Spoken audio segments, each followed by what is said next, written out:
Voltando do intervalo. Vamos lá, vamos recapitular rapidinho o que aconteceu. Tínhamos o tal do teto de gasto. O teto de gasto deixou de existir quando foi aprovado o arcabouço fiscal, ok? Então, voltou o piso constitucional de despesas para a saúde. E esse piso constitucional exige que o governo encontre meios para colocar 20 bilhões de reais nas áreas aí mencionadas ainda este ano. Até aqui, a equipe econômica não fez nenhum remanejamento ou reserva no orçamento, justamente para cumprir esse dispositivo constitucional. Acompanhe. O governo explora duas alternativas para resolver a questão. A primeira seria realizar consulta ao TCU para verificar a possibilidade de descumprir o piso. O tribunal já emitiu um parecer preliminar sobre uma consulta feita pelo MP do próprio TCU. A alegação era de risco de paralisia da máquina pública se os pisos forem adotados este ano. Os técnicos do Tribunal de Contas descartaram essa possibilidade. Outra possível solução viria do Congresso. A Câmara aprovou um dispositivo estabelecendo que em 2023 a regra do piso da saúde deve ser calculada com base na receita prevista na Lei Orçamentária Anual e não pela receita líquida do exercício financeiro. Com isso, o valor a ser desembolsado pelo governo cairia de 20 bilhões de reais para 5 bilhões de reais. O artigo foi inserido de última hora pelo deputado Zeca Dirceu no projeto que tratou sobre a ajuda financeira a estados e municípios devido à redução do ICMS cobrado sobre combustíveis. Pelo sistema do teto de gastos, os valores mínimos destinados à saúde e educação eram ajustados com base nos gastos de 2006, corrigidos de acordo com a inflação. O novo quadro legal reintroduziu a regra que obriga o governo a investir 15% da receita corrente líquida em valores atualizados. O orçamento de 2023 prevê a destinação de 168 bilhões de reais para a saúde. Entretanto, o relatório bimestral de avaliação de receitas e despesas apresentado pelo governo na semana passada revisou a estimativa da receita do ano, elevando assim o limite mínimo de investimentos na saúde para 189 bilhões. Só que o relatório não incorporou os 21 bilhões extras na nova projeção de gastos obrigatórios. Caso o valor fosse considerado, o governo teria que implementar contingenciamento no mesmo montante em outros ministérios, o que ameaça um funcionamento de serviços públicos. Thaís, resumindo o texto lá do nosso colega do Saulo Tiossi, em cima do noticiário que você estava chamando a atenção sobretudo. Como é que ninguém sabia que ia sobrar esses 20 para serem pagos?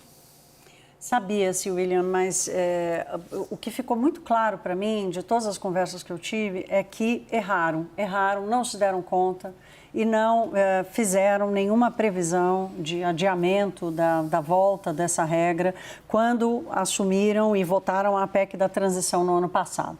Escapou, né, aquele velho ditado, apressado come cru ou queima a língua, escapou.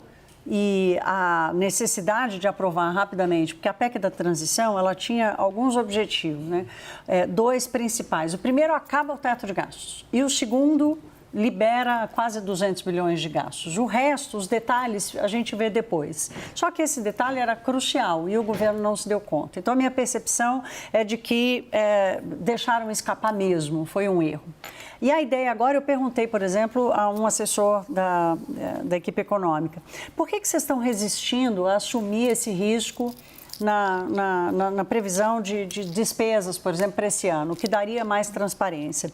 E mais de um deles me respondeu, nem pensar, isso é jogar a toalha. Se existe a chance da gente, por vários motivos, por imprevisibilidade, por anualidade do orçamento, quer dizer, várias tecnicalidades, da gente não pagar esse ano, nós não vamos pagar. Então, se a gente assume o risco.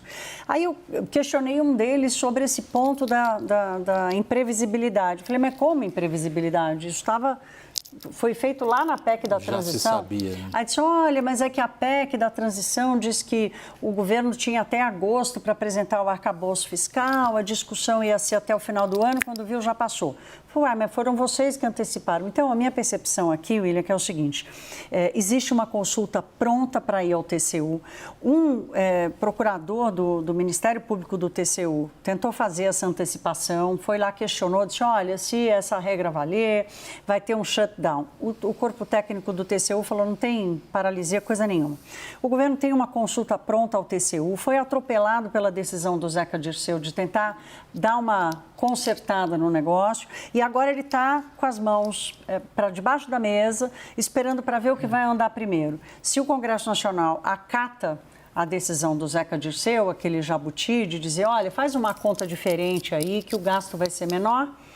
Ah, mas é inconstitucional. Marcos Mendes, por exemplo, e Marcos Lisboa levantam essa bola. É inconstitucional porque você não pode mexer numa regra constitucional com uma lei complementar, que é o caso lá do jabuti do Zeca Dirceu. Mas quem vai questionar? Quando o STF vai decidir? Então, a minha impressão é de que eles estão preferindo recolher um pouco os flaps e esperar para ver qual solução vai aparecer ou nenhuma solução será necessária para lidar com isso. O contexto é preocupante. O Daniel está me pedindo a palavra, eu pedi para você também mencionar o fato do governo estar pedindo, ainda ao STF, para pedir o reconhecimento da inconstitucionalidade do regime vigente de pagamento de precatórios. E aí, Daniel? Esse é outro problema, só para amarrar esse ponto da Thaís, a gente já chega nos precatórios, William, a Thaís mencionou esse pecado original aí da PEC da transição, foram mexendo nas coisas, empurrando mais para frente os detalhes e aí deu no que deu. Houve uma segunda etapa ali de erros, porque em julho, Fernando Haddad foi ao Tribunal de Contas e foi aconselhado a fazer essa consulta ao TCU formal o mais rapidamente possível. O governo ficou enrolando. Haddad acumula uma série de vitórias políticas, aprovou arcabouço, foi importante na reforma tributária, aprovou o PL do CARF, fez uma série de acordos tão difíceis, reonerou combustível, mas nessa cochilou. Cochilou porque não encaminhou essa consulta ao TCU e deu tempo para que um procurador do Ministério Público fizesse essa representação e aí a área técnica se pronuncia. Agora, com esse pronunciamento da área técnica, fica muito mais difícil politicamente você derrubar o posicionamento da área técnica por meio de uma costura lá no Tribunal de Contas. Quer dizer, estava tudo em aberto. Agora não está mais tudo em aberto. Agora você tem um posicionamento técnico sólido, denso, que você vai ter que derrubar se você for por essa via. Então é ruim. A outra conta que é dos precatórios, a Thaís pode explicar um pouco melhor, mas continua, me parece, o principal é que continua gerando uma série de incertezas, de imprevisibilidade sobre o tamanho desse rombo, como que as contas vão ser pagas e qual que é o real impacto para a contabilização da dívida pública. Thaís. O parecer da AGU, que foi encaminhado ao STF agora há pouco, hoje, diz que essa conta pode chegar a 250 bilhões de reais em 2027. Eu conversei de novo com a equipe econômica para me explicarem o seguinte, porque são dois pedidos ao STF. Primeiro, dizer que a PEC dos precatórios, aquela que institucionalizou o calote no Brasil, pedir ao STF que considere essa PEC inconstitucional. Então, essa é a primeira regra, derruba a regra. Esse é o primeiro pedido. E o segundo pedido é o seguinte, olha, para a gente conseguir quitar, para o governo conseguir quitar rapidamente, não deixar essa bola de neve chegar nesses 200 bilhões em 2027, o governo quer uma solução que diga, olha, nós vamos pagar tudo que ficou atrasado desde 2022, isso chega a 95 bilhões de reais, a gente vai pagar tudo em 2024 por crédito extraordinário e desses 95 bilhões na conta do governo, pelo menos 30% é de juros. Então, juro é despesa financeira, não tem resultado primário, não afeta a meta, não vai... Isso é um truque. É um truque, mas é um truque que, da forma como eles explicaram, está um pouco mais transparente do que simplesmente transformar toda a conta dos precatórios em despesa financeira, que aí houve uma gritaria geral, essa discussão já tinha começado lá. Então, William, a minha percepção aqui é o seguinte, para sair um pouco da coisa técnica, o governo está tentando endereçar alguns problemas por erros cometidos por ele mesmo, como esse da PEC da transição, com relação aos gastos da saúde e da educação. O governo vai ter que lidar com isso no ano que vem também, porque são 50 bi a mais na conta da saúde. Então, esse é tentando dar uma solução para cá, esperando o que vai acontecer, e tentando dar uma solução para o problema dos precatórios, que é gravíssimo e realmente é uma bomba fiscal, e esse aciona o STF. A credibilidade da gestão das contas públicas está em jogo e ela vai ser constantemente julgada, questionada e avaliada até lá. Você vê, a gente pode dar a volta que a gente quiser, do ponto de vista político. A gente volta para a questão fiscal, Caio. Então, William, e aparentemente o governo ele já sabe, né? A percepção que eu tenho é que o governo já sabe dos problemas que tem, para além dos problemas político-legislativos, né? De conseguir viabilizar no Congresso a aprovação de medidas que ampliem a receita e, portanto, consigam entregar um superávit zero que ninguém mais acredita, tem uma aposta do governo na via judicial para conseguir levantar esses recursos. Seja no Tribunal de Contas da União, lembrando que há ministros do Tribunal de Contas da União com pretensões de chegar ao Supremo Tribunal Federal, isso ajuda o governo, e no próprio Supremo Tribunal Federal também, porque quando o governo precisa de dinheiro, ele já está vendo que ele não vai conseguir no Congresso e ele vai bater na via judicial, seja no TCU, né, que não é propriamente judicial, é administrativa, né, seja principalmente no Supremo Tribunal Federal. Mas posso só complementar com uma coisinha? Por favor, Daniel. Veja o tamanho da insegurança jurídica quando a gente está falando dessas soluções sobre precatórios. Em 2021, a gente teve a PEC dos precatórios, goste ou não, eu tenho uma série de ressalvas sobre a PEC dos precatórios, mas ela foi aprovada, é a nova regra em vigência.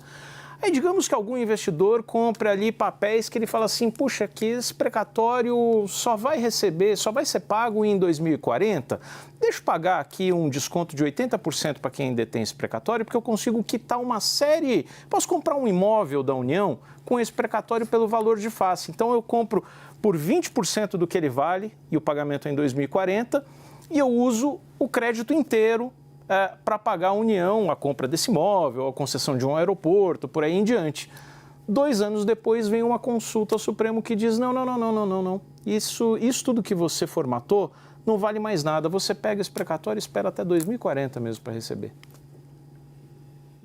Credibilidade e confiança. É isso, exato. Pessoal, a gente vai para o intervalo, na volta. Justamente os economistas estão se questionando num relatório. A gente acabou de ver por que a América Latina tem baixo desempenho econômico, ponto de interrogação. Até já.